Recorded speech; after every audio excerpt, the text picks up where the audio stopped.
Hi, this is Bobby from Horse Tender Studio, and welcome back to my series about painting with my painting kit for the red chestnut color. In our last video, we did the first base layer on this girl, and we left her in a streaky greenish state, and I assured you that that's what we want for our first layer. So I took a break. I had to do my farm chores, go outside. It is snowing and blowing here in northern Minnesota today, so I bundled up and I went outside and got my horse bow taken care of, and the chickens and the ducks. Made sure everybody's squared away in our little baby blizzard we got going on right now. And then I came in and had a snack and all that kind of good stuff, and I'm ready to get back to it. So since I decided to walk away for a bit, I did the tip that I mentioned earlier, and I put a few strips of Scotch tape or transparent tape over our body color and pushed it down, sealed it down so that it could wait for me to come back. These are other mixes that I had done a few days ago that are still totally usable, just hanging out in there. So that's an excellent tip if something comes up or you decide you want to break up your project a bit. So yeah, we're going to go ahead and just pull the tape off and open up the well of our little palette here. And try not to get my fingers in the paint. Alright, so there we go. Now, since it has sat for a bit, I am going to go ahead and add just a tiny bit of water to it. Occasionally I add water to acrylics. You may have heard me say in other videos that a lot of people say that you always need to add water to acrylics. I don't. It's kind of a case-by-case basis. It's interesting. I'll go off on a bit of a tangent here real quick. I used to always say that black was the thinnest and you didn't have to add water, and then white is the thickest, and I always add water to white. And it kind of goes, the darker the color, the thinner, the lighter, the thicker. However, folk art, somewhat in recent times, I don't know when they did this, but they switched over to this matte label. And I'm finding in working with this that it's actually reverse. This matte black is actually quite thick, and then this matte titanium white is thin. It's still not as thin as I would want to use it straight out of the bottle, but it's interesting. It's like every time you feel like you got something figured out, something changes. So I don't even know anymore. The older acrylics, which I still have a lot of, are, the black and the darker colors are thin and the white or lighter colors are thick. And now it seems like it's possibly the other way around. Anyhow, how I thin it down is I'll take just a folded up little piece of paper towel, dip it in my water. Now, if you have a lot of paint in your water from rinsing your brush, you might not want to do this if it's a different color, because you'll bring in weird colors. But that water is pretty clean. All I did was rinse off my brush earlier in the same color, so it's fine. I like adding water this way because you have so much more control than if you try to pour it in.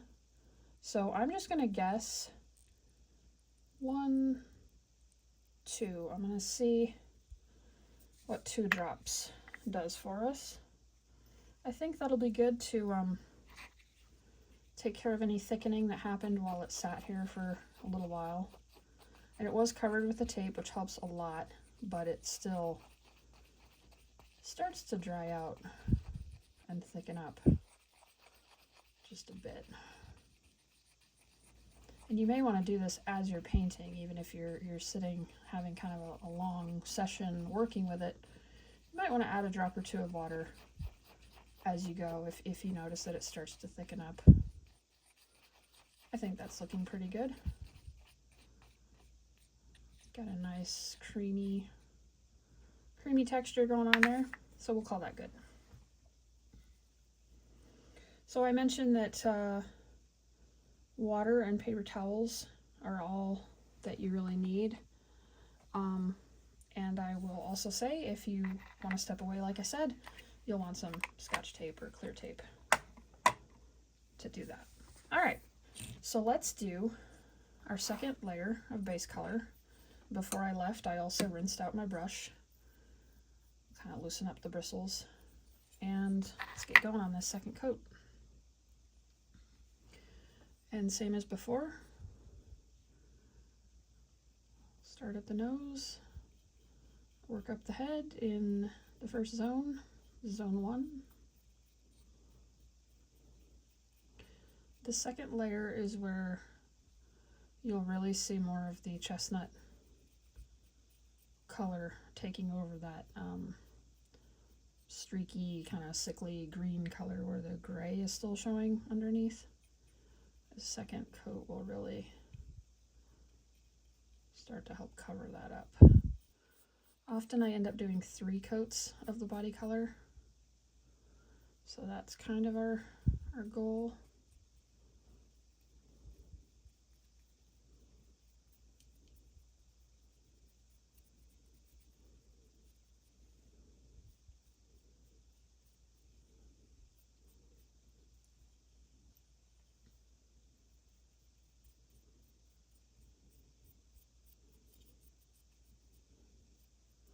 I really like the little mini magnolia.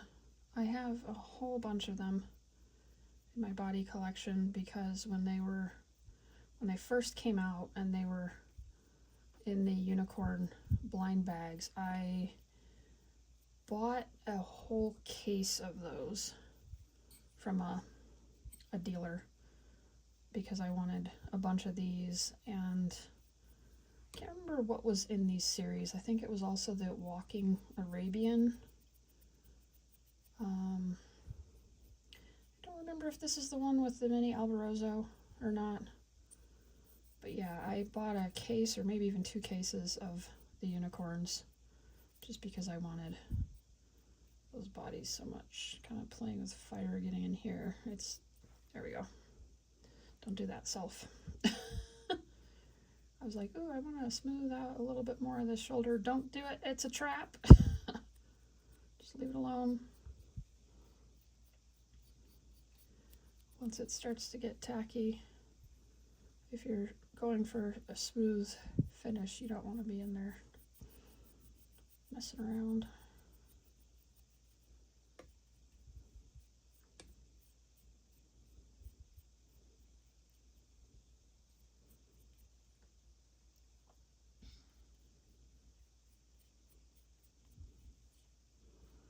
And again, I'm just working fairly quickly, just trying to get the paint laid down and then doing like a really quick kind of smoothing pass before I move on. So we've got her first side done already. I'm gonna probably leave her tail till the end. It makes a good handle. Flip her around so you can probably see, hopefully you can see the difference. This is just 1 layer and this is 2. It's still drying, but we're getting more of that rich chestnut color instead of the gray green situation we had going on after the first layer.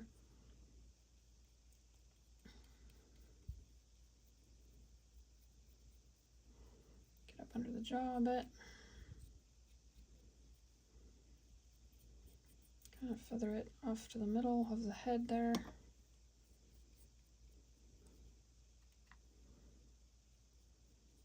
Got kind of a big glob there. Not ideal, but it's fine. We can make it work. Biggest thing is just not to leave any big ridges or globs there, because when they dry, they'll be kind of a raised area. So if you do end up with a big glob like I just did, just kind of make sure you smooth it out. It'll be fine. Going down into the shoulder, chest. kind of feather into the barrel. Leave a very thin border there.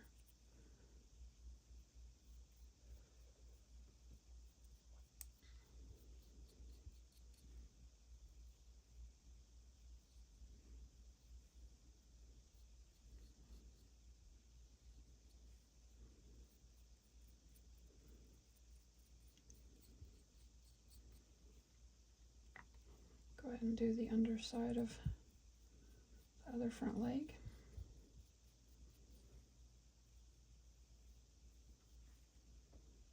Kind of come down the front and back just to smooth out any ridges that might be left there.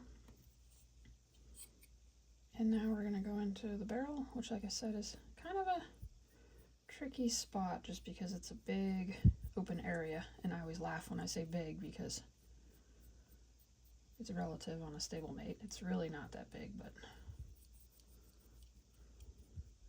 this is why when I work on a traditional and I get to the barrel, I'm like, oh my gosh, I gotta go fast. Get that paint down and get it spread out quickly.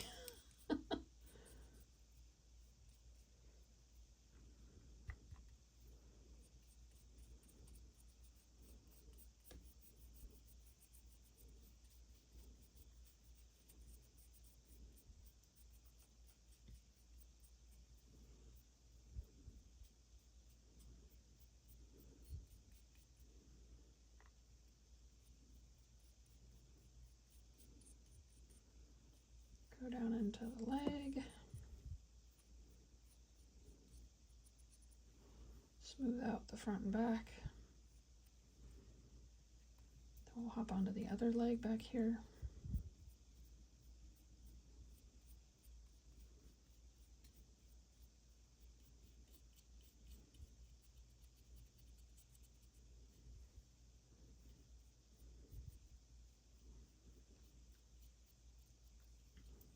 It is hard to do this on camera. I have to keep checking to make sure that I'm not wandering off camera because I have done that before, especially the other day when I started painting my big Bristol. I rewatched some of that and I had wandered off camera while I was painting on him. It's a little easier to keep these little guys in frame. So I've gotten both sides done and now I'm just doing a little bit on the underside. Belly and elbows and things. So yeah, there's the side that's dry. There's still a little bit of that greenish, grayish. Not sure if it's picking up on the camera, but in here I can see it's still a little splotchy. So we're definitely going to do a third coat. I pretty much always do 3 coats of this base color. This side is drying. You can still see it's a little wet here and there. So I think what I'll do to give this a chance to dry is I'll carefully grab her by her front legs, which are pretty much dry.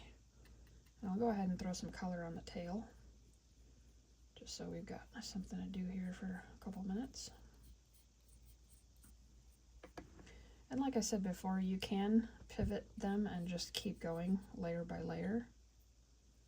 And that's usually what I do if I sit down to base coat a horse. I'll do all 3 layers at once. I'll just kind of keep spinning them around until I get them all covered.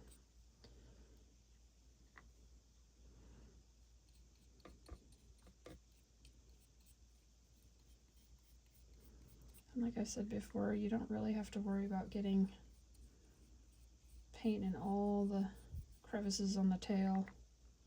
This is where that large round brush does come in handy, but I rarely use it. I usually just do what I'm doing now and use the flat brush anyway and just kind of work it down in there. Okay. do her mane, second layer on the mane.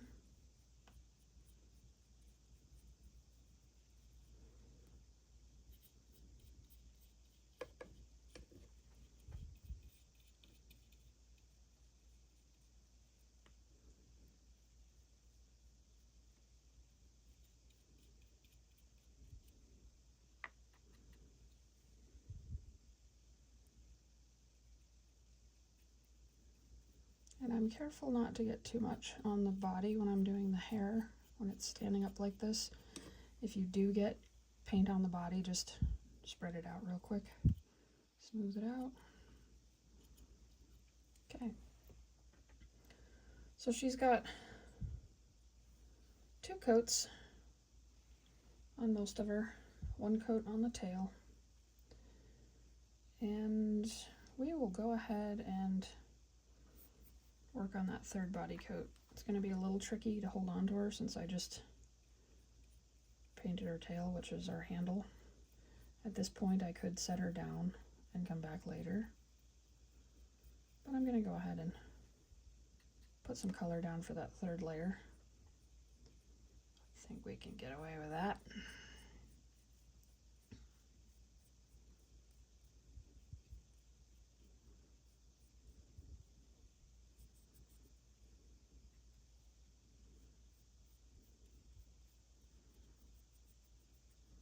Always working in thin layers, small amounts of paint.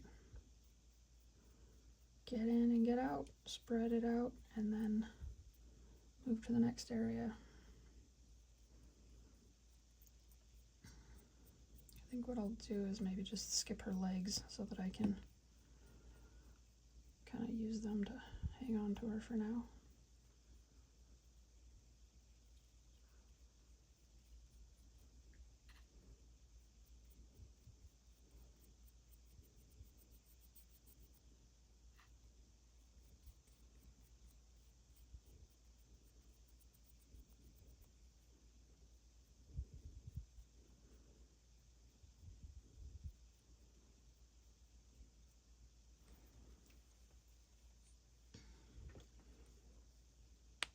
Oops, we got thicker stuff on the belly here. We'll take a chance and smooth it out a bit. Okay, so that's the body, 3rd coat.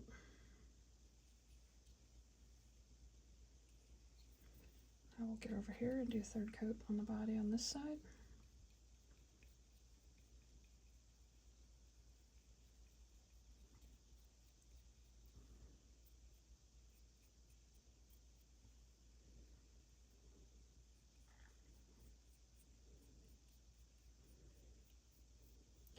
I'm kind of going fast with this 3rd coat. Just slapping it down and smoothing it around.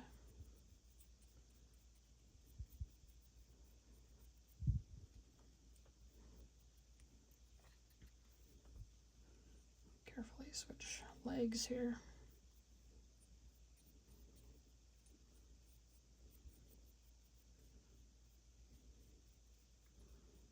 Feather into the back. I'm going to go ahead and feather into the hip over here.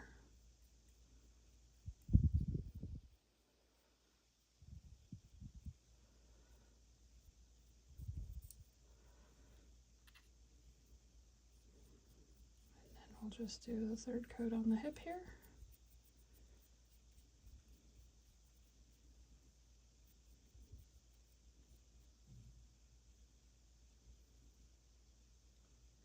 If you really feel like you need to go back into a section and smooth it, the way to do it is just barely hold the brush, just so lightly in your hands, and just skim over the surface.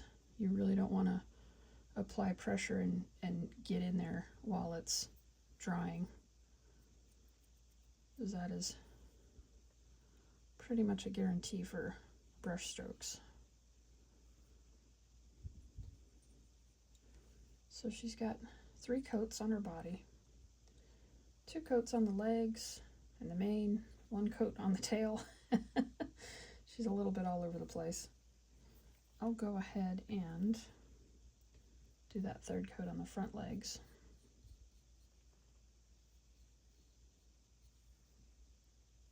Just because.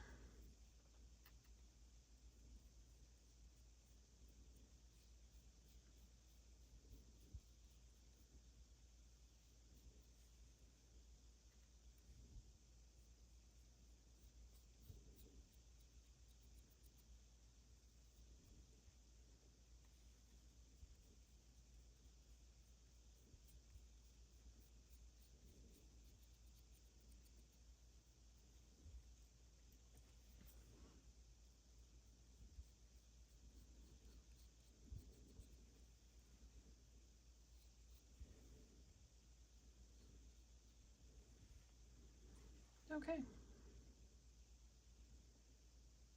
I think we're going to call that good for this one. So the only thing I'll need to do is third coat on her back legs. I'll do another coat on her mane when it's dry, and then I'll do probably, yeah, 2 more coats on the tail. But I'll do that off camera, and then I will come back and we will start the dark shading on the top line. So thanks for watching. See you again soon.